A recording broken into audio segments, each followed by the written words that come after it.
In Season 1, Episode 4 of The Walking Dead, we first encounter a group called the Vatos. Now at first, they seem to just be thugs, right? Some bad dudes who kidnap Glenn, steal Rick's guns, not some nice guys whatsoever. But then later, we figure out that actually these guys are really humble. They're really compassionate, because they're caring for a bunch of old folks at a nursing home in Atlanta. In the end, the misunderstanding between him and Rick is resolved, and of course Rick gives him a few guns from the gun bag, and that's it. We don't see the Vatos ever again. However, in the Season 2 Blu-ray and DVD release, Rick and his group decide to head to the Vatos' nursing home complex place to seek refuge after fleeing the exploding CDC. And when they arrive there, they find that the Vatos are all dead. Now, it's noted that they weren't killed by walkers. They were in fact taken out by another group, because a lot of them were shot in the head. And we actually see Guillermo, the leader of the Vatos, as one of the bodies. At a later point, Robert Kirkman confirmed that the Vatos are indeed dead. So we can consider this scene canon, albeit Rick's group never went there, basically. So the Vatos gang were shot and killed by an unnamed group. Now, a lot of people like to theorize that this was the Governor and Woodbury, and then they just close the book there, and they say, probably was the Governor. Oh well, let's shut the book. But I want to actually give my points, my evidence to why I believe this is definitely 100% true. Obviously, it's not 100% true, but I just want to... You roll with me, okay? I'm trying to convince any non-believers out there. Now first, I actually want to talk about Frank Darabont. Now, you might be thinking this is a weird tangent, but it has a point, okay? So Frank Darabont, of course, was the showrunner of Season 1, and he basically invented the Walking Dead universe before he was fired during the filming of Season 2. Mainly, he was fired over money issues. AMC were trying to be greedy bastards and make the show on half the budget of Season 1 with twice the amount of episodes. They were kind of crazy to fire the director of the Shawshank Redemption, but I digress. I think it can be assumed that the Vatos deleted scene was one of the scenes that Frank Darabont filmed, okay, because it was part of his initial vision.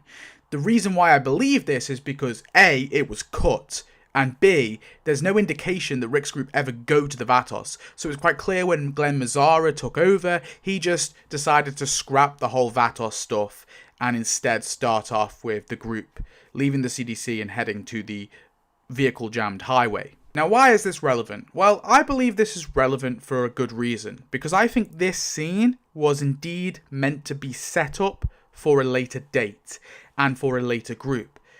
Now, Frank Darabont is just obsessed with these little setups. He was doing setups in Season 1 to be later paid off in Season 2, 3, and onwards. For example, Sam Witwer revealed in an interview that the tank walker that he portrays in Season 1, Episode 1, actually was going to have a backstory released in like a flashback at the start of an episode in Season 2, 3, or wherever it was going to be.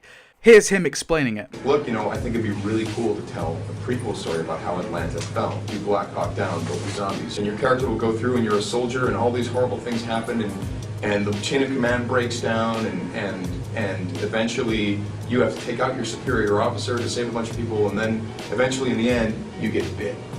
And then you're crawling, and he's pitching me this, and then you're crawling, blah, blah, and you crawl into a tank and you have this grenade and you're gonna blow yourself up, and then you're like, you know what?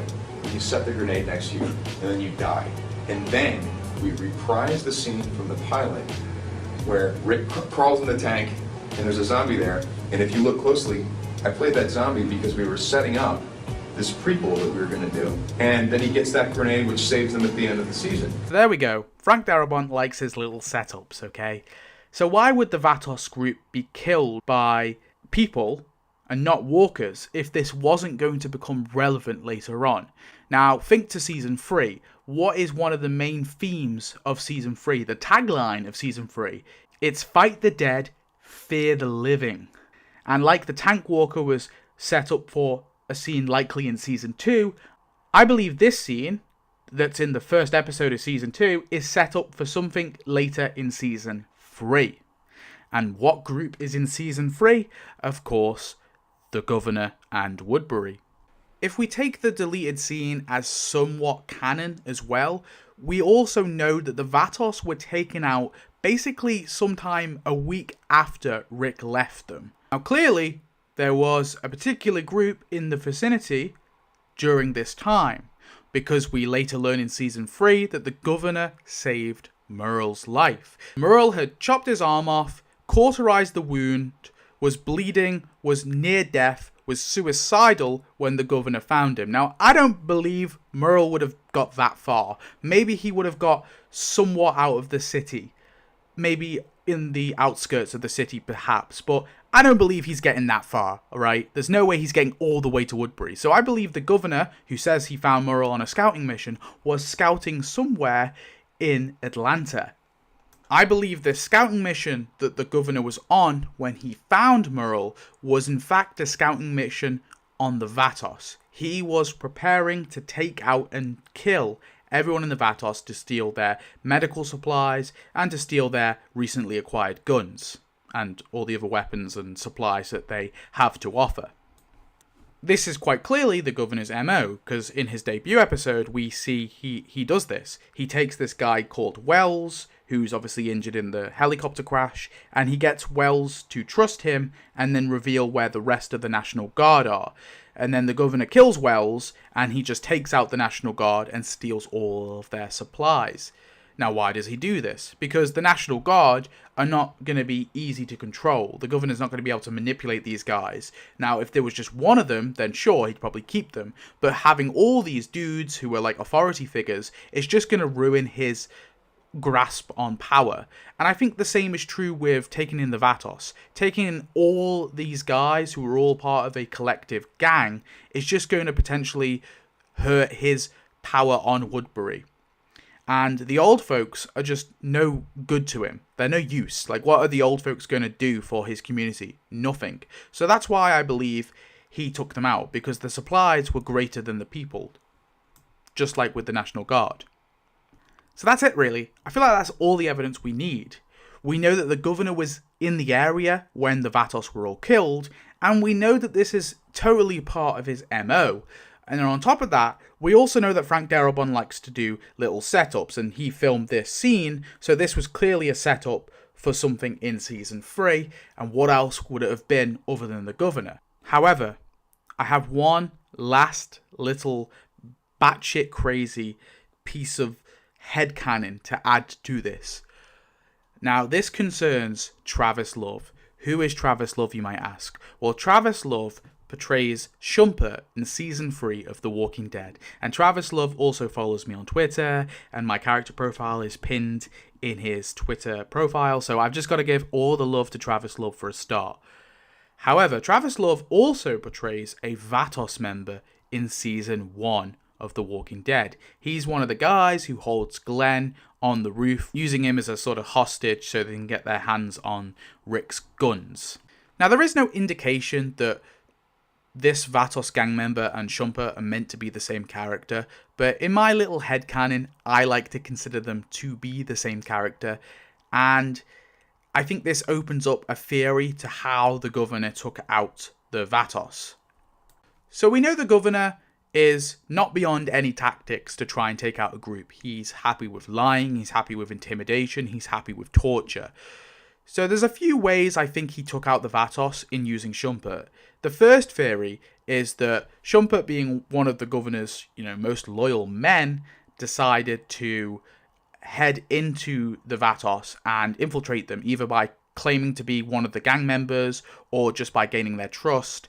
And slowly he was learning intel, and he would feed this to the Governor to eventually take out the Vatos. And when the whole Rick fiasco happens, he's just kind of caught in the middle of it, and he just rolls with it. And then at a later point, of course, they take out all the Vatos people.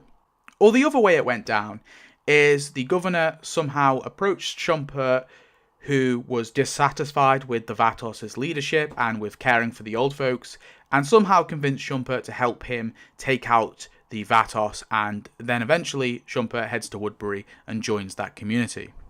Now, the one crack in this theory is obviously it's never acknowledged. Also, Shumpert never acknowledges that he knows who Glenn is, and Glenn never acknowledges that he's seen Shumpert before. But Shumpert is the one to capture Daryl in season 3, and he holds Daryl's crossbow to Daryl. And obviously the governor somehow identified that this random dude attacking was Daryl. Now obviously, process of an elimination is one thing, but also maybe Shumpert was like, yeah, that's the Daryl guy. I remember when I was in the Vatos gang, and he had his crossbow, and he obviously tried to get the guns back. And yeah, it's possible that that's how the governor knew this was Daryl. Or maybe Travis Love just played 2 separate characters. I just wanted to add like a little bit of spice, a little bit of flavour to the theory. You know, it's just the cherry on top. It's not the main evidence. But with all that main evidence that you saw before, earlier in the video, I believe without a shadow of a doubt that the governor was the one who took out the Vatos. And yes, I know the deleted scene is not canon, but I think that the events still transpired just without Rick's group showing up. So I believe that's what happened. The governor rocked up, he killed the Vatos, he stole their medical supplies, he stole their guns, and he stole their stuff, alright? He had no use for them, so he killed them all, and then he moved on, and maybe Shumpert was involved. And of course, during this little trip where he was scouting out the Vatos, he of course found Murrell. So there we have it. That's what I believe. And if you believe it too, let me know. And if you disagree, if you think there's a problem with this theory, also let me know, and we can debate it in the comments. Haha, goodbye.